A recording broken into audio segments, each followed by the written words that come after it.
Eh ben écoutez les gars, cette fois-ci j'ai seulement 9 livres à vous présenter. Si c'est pas formidable ça. Bon, et bien aujourd'hui on se retrouve pour faire mon book haul du mois de août. À la base je m'étais dit, bon alors comme j'ai fait des énormes craquages dernièrement, je n'achète plus de livres puisque ma palle va exploser. LOL. En fait déjà j'ai été traînée chez Emmaüs et j'ai acheté que 5 livres. Il me semblait que j'en avais un de plus. Il me semblait que j'en avais un de plus, attendez.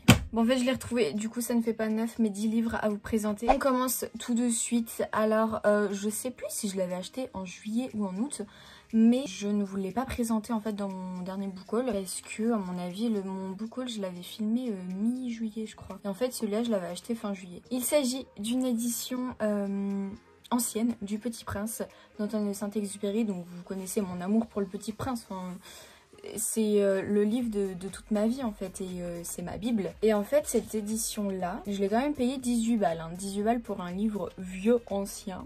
Donc cette édition a été achevée d'imprimer le 25 novembre 48. En sachant que le Petit Prince date de 43. Donc c'est vraiment voilà le début et le début de sa sortie. Et comme je l'ai vu et que je suis fan inconditionnelle du Petit Prince, j'étais obligée de l'acheter. Hein. Regardez-moi ça, les baobabs. Magnifique. Bon, je ne vais pas vous faire un résumé du Petit Prince. Je pense que mon amour pour le Petit Prince, j'arrive jamais à viser, se voit un peu partout, même sur ma peau, j'ai envie de dire. Donc si vous n'avez toujours pas lu le Petit Prince, mais qu'est-ce que vous attendez de votre vie, hein? Ensuite, j'ai été chez Emmaüs. Je crois que c'était la semaine dernière, chose comme ça, et mes cheveux c'est vraiment une catastrophe, hein, mais bon. Et donc chez Emmaüs je me suis trouvé 5 livres. Le tout premier livre que j'ai trouvé c'est Les âmes croisées de Pierre Bottero dans les éditions Rajo. Je crois que c'est un one shot et je l'ai pris parce que c'est du Pierre Bottero et que j'ai envie de découvrir cet auteur. J'avais commencé à écouter Le Monde des Willan, ou la première trilogie, là je crois que c'est le Monde des Willan. J'avais beaucoup aimé et en fait je me suis dit j'ai pas envie de le lire en audio, enfin de l'écouter en audio surtout. J'ai plutôt envie de le lire sur papier et c'est vrai que j'ai toujours pas trouvé les livres version papier, donc j'espère qu'un jour je les trouverai pour pouvoir lire de moi-même la plume de Pierre Bottero. En tout cas c'est du fantastique, hein, fantastique fantasy, je ne sais plus. Et en fait on a un résumé derrière qui ne résume absolument pas du tout l'histoire. Donc bon. Qui veux-tu être Nawel? Qui veux-tu vraiment être? Elle le savait désormais. Je me nomme Nawen Eliantas. Un vœu, un simple choix, possédait-il le pouvoir d'orienter une existence entière? Je sollicite le droit et l'honneur de revêtir. Un mot, un unique mot pouvait-il devenir une clé? Bon, je suppose que c'est du fantastique. Est-ce qu'il y a une carte au début? Si y a une carte au début, ça fait plus fantasy que fantastique. Il y en a pas. Mais je pense qu'il peut être pas mal. Donc je l'ai pris. J'ai pas hésité, hein, parce que Emmaüs, vous savez, les livres, c'est pas cher du tout. Je l'ai eu à 3 €. Donc voilà, il rejoint ma palle. Dites-moi si vous l'avez lu et si c'est de la fantastique ou du fantasy. Si c'est du fantastique ou de la fantasy plutôt. Enfin, un petit arc-en-ciel. Voilà. Ensuite, je me suis trouvé Arena 13 de Joseph Delaney. Delaney, je sais pas s'il est américain ou pas. En fait, ce livre, ça faisait un moment que je l'avais vu traîner un peu partout. Et ah oui, c'est vrai que je l'avais commencé, hein, vraiment au tout début. Et en fait, j'avais jamais sauté le pas. Et là, je me suis dit pour 3 €, il est en très bon état et tout. Donc bon, je le prends. Voilà, ça parle d'une arène. Et ils s'affrontent dans l'arène, les gens. Voilà, fin du livre. En fait, on va se retrouver dans un monde post-apocalyptique, voilà, dystopique. Et en fait, si je comprends bien, les machines ont pris le pouvoir de la Terre. Et on se retrouve dans les arènes de Jindin. Et c'est la seule ville du pays. Et en fait, il y a des combats toute la journée. Et nous, on va suivre le personnage principal qui s'appelle Leif, qui arrive donc justement à Jindin. Et qui a comme ambition de battre en fait tous ceux qui sont dans l'arène. Et défier un certain Hob qui est celui qui fait peur à tout le monde. Et détruire aussi la créature qui a détruit sa famille. Donc voilà, je sais pas si c'est assez bien résumé ce que j'ai dit, mais j'essaie de vous expliquer un peu ce que moi j'en ai compris. Je peux pas vous dire grand chose sur ce livre, je sais pas si c'est une trilogie, je suppose. Une trilogie, une dialogie, I don't know, I don't care. Non, je rigole. Ensuite, toujours chez Emmaüs, je me suis pris Until the End, je la refais, Until the End, de Laura S. Wilde, donc publié chez Hugo Roman.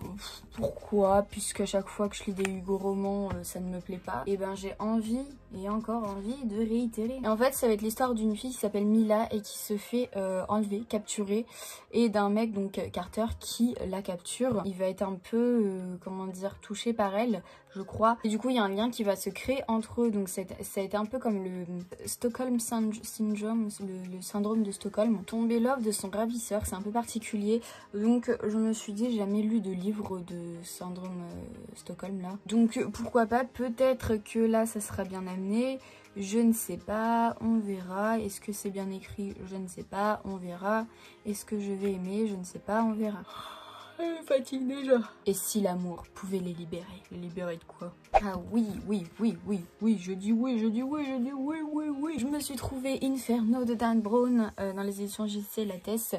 J'ai 3 livres de Dan Brown, donc 4 avec celui-là. Ouais, j'ai le symbole perdu, j'ai Anjou démon, j'ai le Da Vinci Code, mais que j'ai pas ici, qui doit être dans mes affaires de déménagement. Et en fait, j'ai Inferno. Inferno, c'est le tout premier livre de Dan Brown et le seul et l'unique que j'ai lu de lui. Sauf qu'en fait, c'était une amie de mes parents qui me l'avait prêté à la base et je l'ai jamais eu en ma possession. Et du coup, je l'ai trouvé et je me suis dit, je suis obligée de le prendre pour compléter ma collection. Et en fait, j'avais tellement adoré cette histoire, un truc de malade. J'avais bien aimé le film qu'ils en ont fait dessus, mais j'étais pas énormément emballée non plus. Donc en fait, je sais pas si vous connaissez, c'est un peu dans la lignée du Da Vinci Code, vu que c'est le même personnage qu'on retrouve, même si les livres peuvent se lire indépendamment du Da Vinci Code, enfin c'est pas vraiment une trilogie, c'est juste qu'on va retrouver le même mec qui s'appelle Robert London. C'est un professeur de symbologie à Harvard, et en fait il se réveille un jour dans un hôpital, et en fait il est à Florence en Italie. Il ne comprend pas pourquoi, il se rappelle de rien, donc il va essayer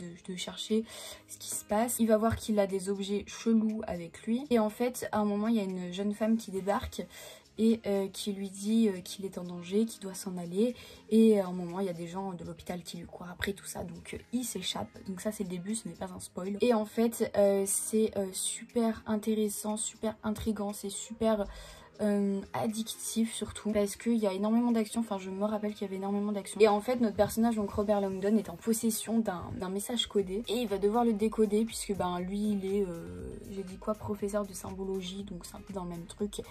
Et voilà, il y a même l'OMS qui va être impliqué dans le truc. Enfin, c'est vraiment... il y a même Dante qui est aussi lié à tout ça. Enfin, je trouve que les livres... Je dis les livres, mais j'en ai lu qu'un.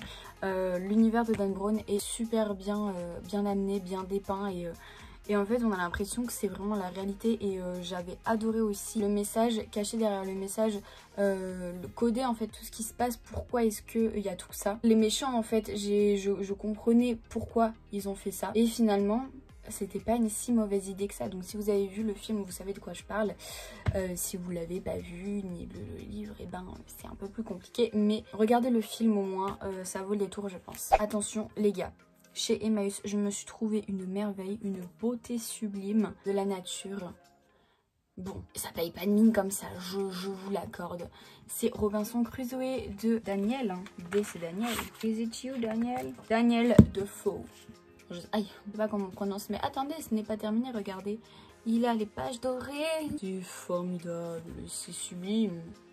Oh là là, mais ces livres anciens, je les trouve mais tellement beaux. Qu'est-ce que vous voulez que je vous montre?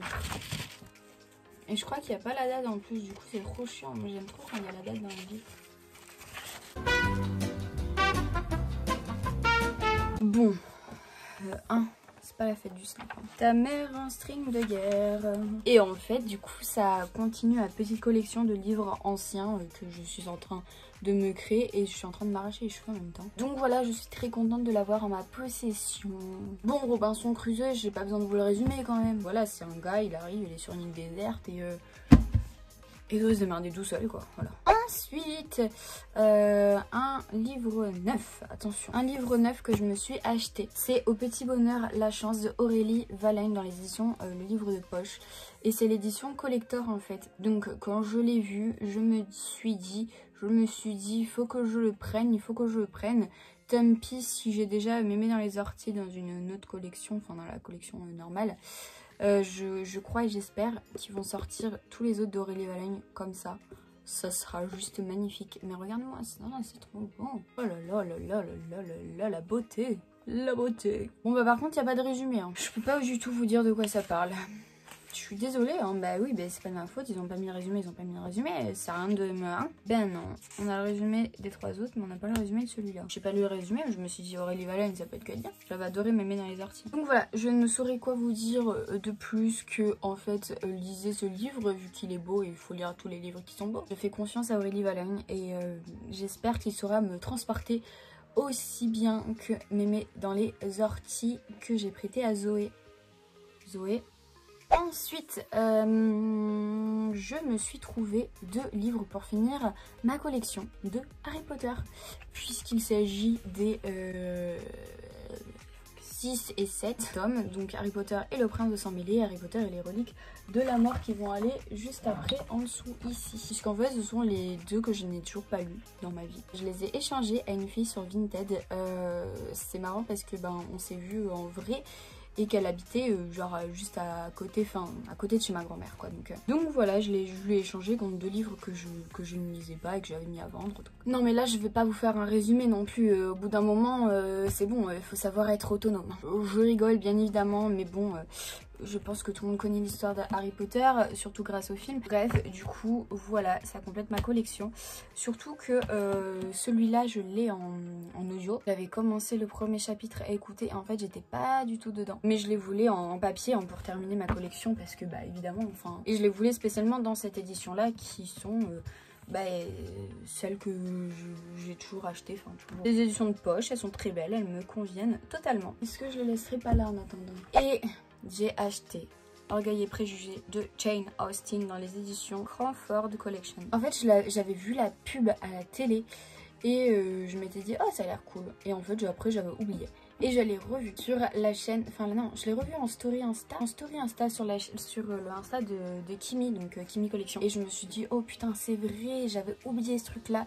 Et du coup, j'ai été directement en maison de la presse et je l'ai trouvé et je l'ai acheté. Il est juste magnifique. Et en fait, comme une pigeonne, du coup, j'ai mon enveloppe d'abonnement qui m'attend là. Il faut que j'aille la poster. Parce que j'ai envie d'avoir tous les autres livres. Ils sont juste magnifiques. Ils sont trop beaux. On est d'accord. Je vais vous montrer l'intérieur. Déjà, regardez.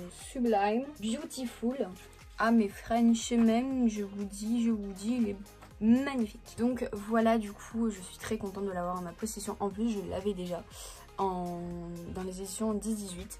Donc du coup, je pense que je vais le mettre avant de l'autre. Bon, tout seul, il paye pas de mine. Mais quand il sera avec ses potes dans la bibliothèque, je vous dis pas les gars, ça va être magnifique. Bon, là non plus, j'ai pas besoin de tout faire un résumé. Orgueil et Préjugés, il y a eu 10 000 films dessus. Il y en a eu un d'ailleurs avec Keira Knightley, j'arrive jamais à dire son nom. Et je crois qu'il est sur Netflix d'ailleurs. Et c'est l'histoire d'amour, en gros, amour entre Elizabeth Bennet et Monsieur Darcy. Mais du coup, à l'époque. Donc c'est-à-dire que les femmes souvent avaient des mariages arrangés et ne pensaient à rien à part se divertir.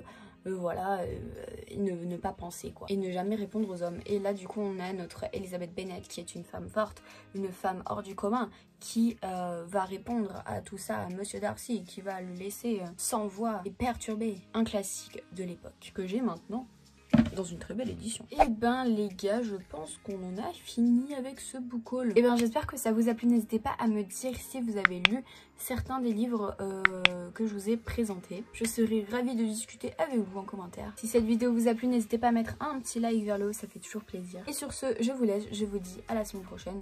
Gros bisous. Kiss la famille.